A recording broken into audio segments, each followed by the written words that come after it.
સૌ દર્શકોનું દીપક ફાઉન્ડેશનમાં મહિલા કિસાન સશક્તિકરણ પરિયોજનામાં હાર્દિક સ્વાગત છે। મારું નામ મંજુલાબેન વિક્રમભાઈ રાઠવા, બળદગામ। અમે ખેતરમાં કામ ટ્રેક્ટરમાંથી ખેડીને ખેતર સાફ કર્યું અને ખેડામણ કરીને લીટા હળથી પાડ્યા અને લીટા પાડીને ટામેટાના છોડ રોપ્યા પછી નિમંત્રણ છોડ ઊભા કર્યા ને એટલે પછી દવા છાંટી।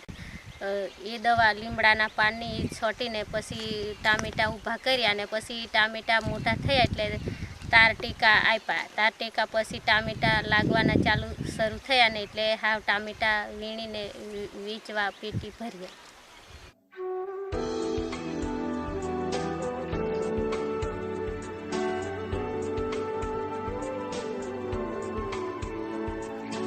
ટામેટાની ખેતીમાં સૌ પ્રથમ ધરુવાડી તૈયાર કરવામાં આવે છે।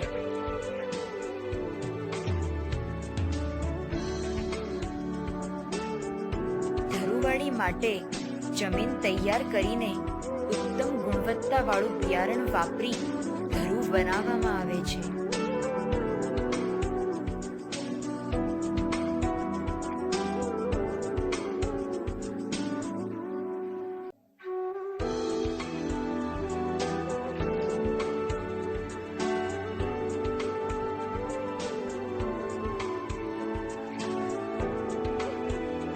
તે પછી ધરુ જ્યારે મોટા થઈ જાય ત્યારે તેમને ધરુવાડીમાંથી લાવીને ખેતરમાં રોપવામાં આવે છે।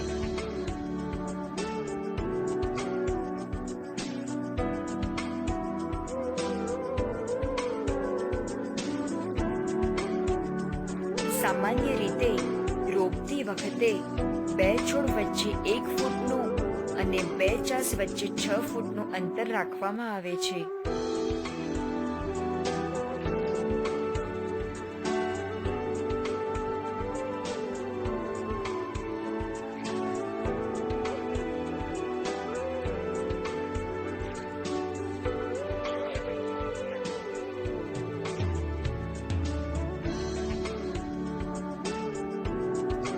ટામેટા મોટા થાય પછી છોડને માંડવા વડે સહારો આપવામાં આવે છે।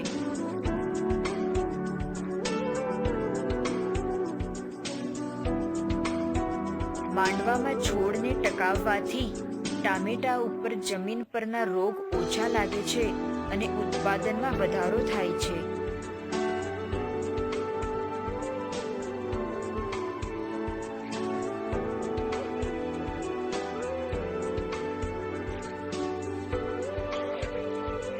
ટામેટામાં લાગતી જીવાતોમાં લીલી ઈયળ,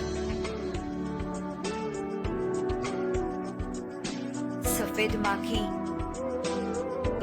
અને પાનકોરિયાનો સમાવેશ થાય છે। અમૃત પાણી, અમૃત જલ, નિમાસ્ત્ર,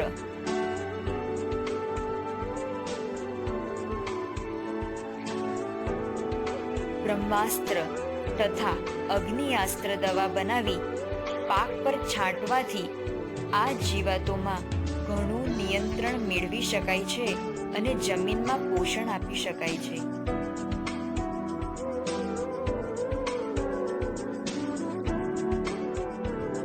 ટામેટાની ખેતી માટે તેમાં દવા છાંટી, નિમાસ્ત્ર, અમૃત પાણી તે માટે છોડવો ઉપયોગમાં આવ્યો।